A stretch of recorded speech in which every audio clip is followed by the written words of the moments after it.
Do you want to know the key to being effective? Well, remember that what Einstein said. Life is like riding a bicycle, and to keep your balance, you must keep moving. Hi, I am Juan Navarro. This is Advanced Quality Programs, and I invite you to come along with me to dive into the quality philosophies and learn how to apply them to make our lives even better.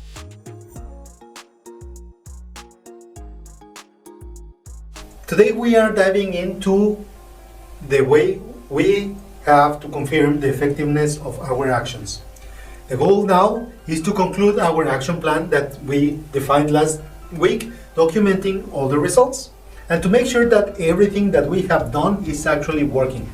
We have to remember that it is very important and critical to keep all the documents, all the information for each action that we have been taking to verify that it is effective.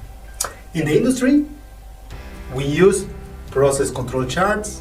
We monitor our process and analyze everything for consistency and quality. We employ statistics to predict how our system is behaving. However, we don't have to worry about that, and you don't have to be a statistical whiz or a mathematical whiz to continue the path of quality. Whether you are an old school man or with a pen and paper, or if you are a tech savvy with your smartphone and smartwatch tracking all your progress on your computer and your apps, you can simply be effective by following your recordings.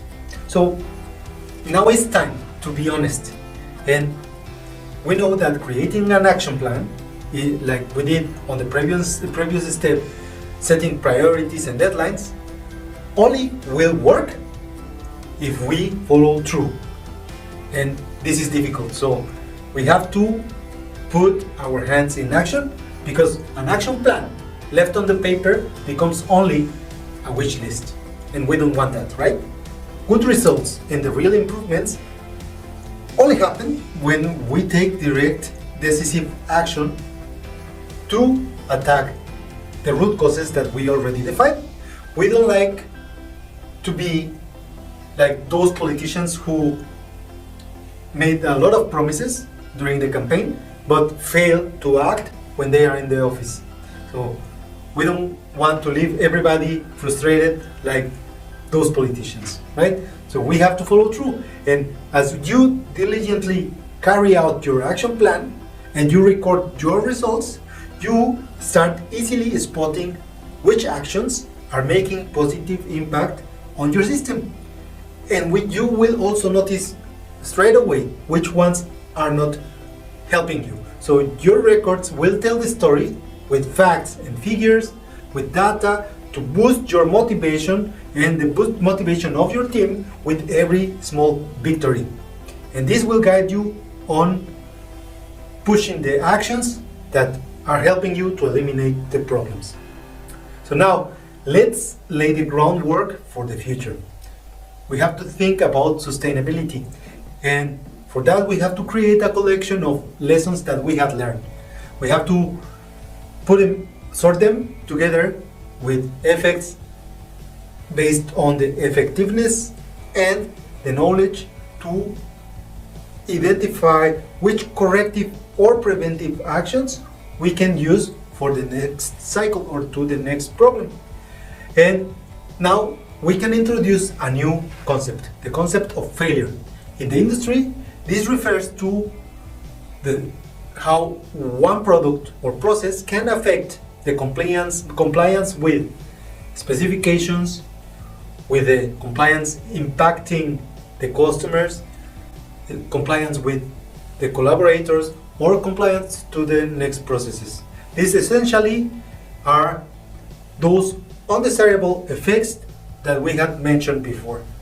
For our strategy, for the path of quality, we need to consider whether the failures are affecting our final product or are they affecting our process.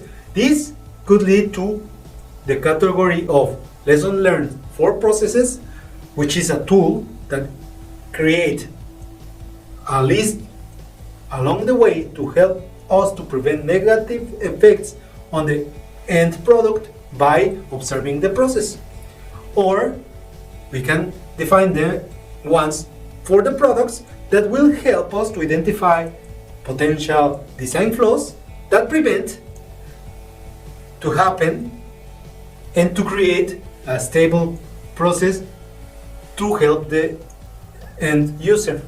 Now, once we have that list of failures and effects, we can rate them based on the severity of their impact and the probability of relapse or reincidence. This rating system is used in something that we know as FMEA, Failure Mode and Effect Analysis. This is a tool that helps us to establish controls to prevent similar situations in the future.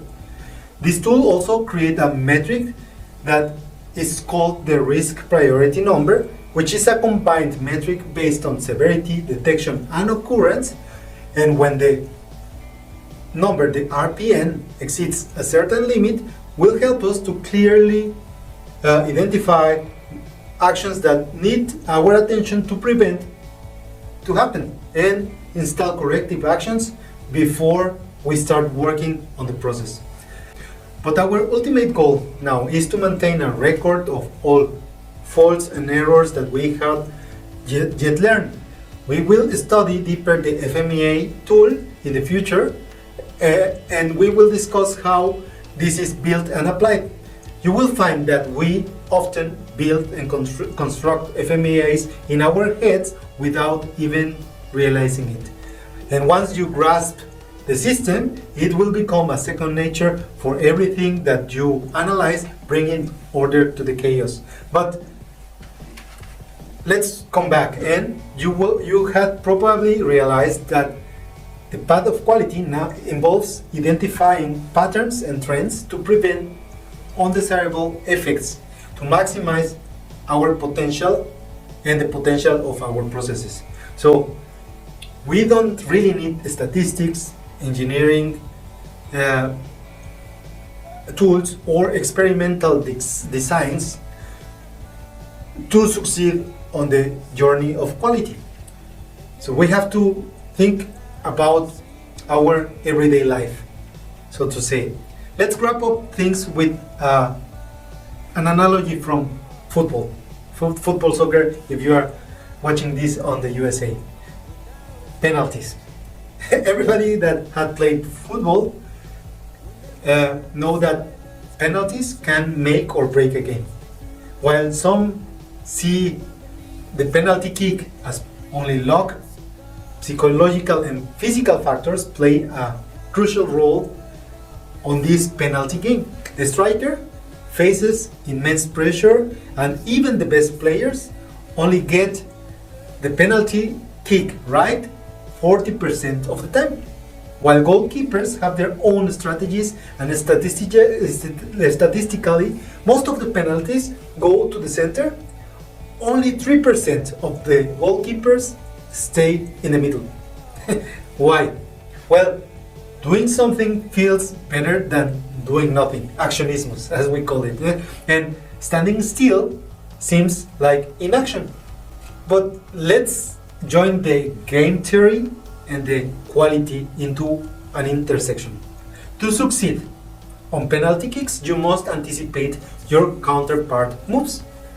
If you're a goalkeeper, the stats or the statistics tell you to stand still. Your opponents will catch on soon if you are following that strategy, and they will start shooting to the sides. Now, recognizing the pattern, here is the key. The players like Manuel Neuer or Gianluigi Buffon excel at reading signs seconds before the kicker shot, and this is thanks to hours of pattern recognition and training. And this is done normally in our FMEA. So we will continue this next week. But in life, much is like in penalties. You need to identify patterns and trends by coming with practice. Your challenge for this week is to review your list of actions and identify those that yield similar results. keep analyzing them and see if some of them have similar behavior.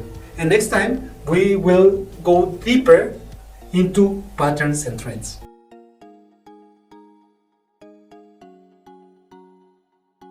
And that's all for this week. I will appreciate all of your comments, and if you enjoyed this video, please give me a thumbs up. Don't forget to subscribe to the channel, to subscribe to the podcast in Spotify or Apple Podcast. I will also want to express my gratitude for everybody who is leaving a review and comments on Amazon and Goodreads to my book, Life Quality Projects. To wrap everything up, I will leave you with a quote that relates to eliminating problems. This is from Lemmy Klimster. Born to lose, live to win. Hit the bell and see you next week.